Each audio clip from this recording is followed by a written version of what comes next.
আসসালামু আলাইকুম এভরিওয়ান, আয়েশাস আরেকটা নিউ ব্লগে আপনাদের সবাইকে ওয়েলকাম করছি।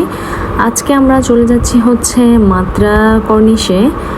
মাস্কাটে এত বেশি গরম পড়তেছে যে দিনের বেলায় বের হওয়াটা অনেক বেশি টাফ হয়ে গিয়েছে, যেখানে প্রায় 49 ডিগ্রি, 8 ডিগ্রি, 6 ডিগ্রি করে গরম পড়তেছে। তাই দিনের বেলা বের হওয়াটা অনেক বেশি প্রবলেম হয়ে দাঁড়িয়েছে। যেহেতু বেবি আছে, তাই ভাবলাম যে বেবিকে নিয়ে সন্ধ্যার দিকে একটু বের হই।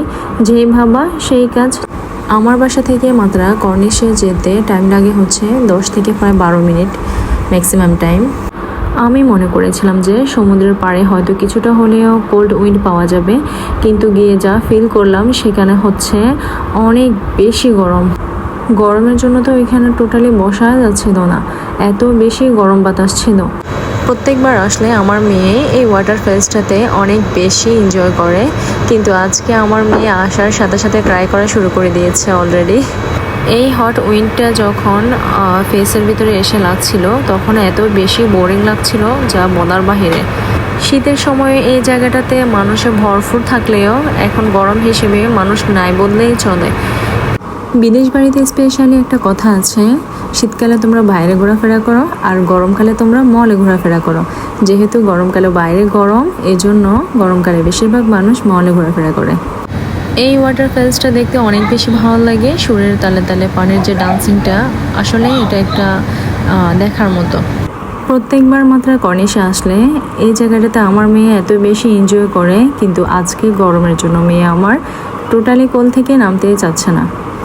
পরে আমরা কিছুটা হাঁটাহাঁটি করলাম, প্রায় 15 থেকে 20 মিনিটের মতো এখানে ছিলাম।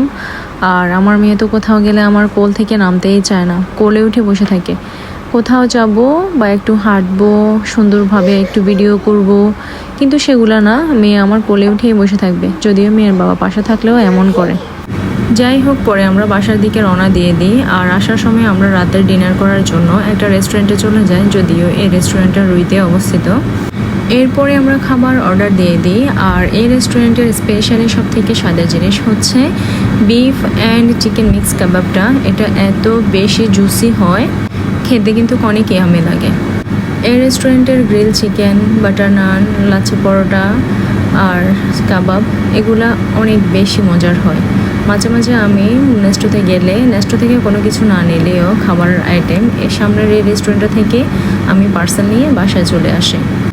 টেবলে সবাই খাবার খাচ্ছে আর এতে করে এক একজনের স্টোরি শেয়ার করতেছিল, শুনতে কিন্তু ভালোই লাগছিল। এরপর খাবার ফিনিশ করে আমরা যার যার বাসায় চলে যাই। আর এটাই ছিল আমার আজকের মিনি ব্লগটা আপনাদের কাছে কেমন লেগেছে অবশ্যই জানাবেন কমেন্ট বক্সে। আর সবাই ভালো থাকবেন, আল্লাহ হাফেজ।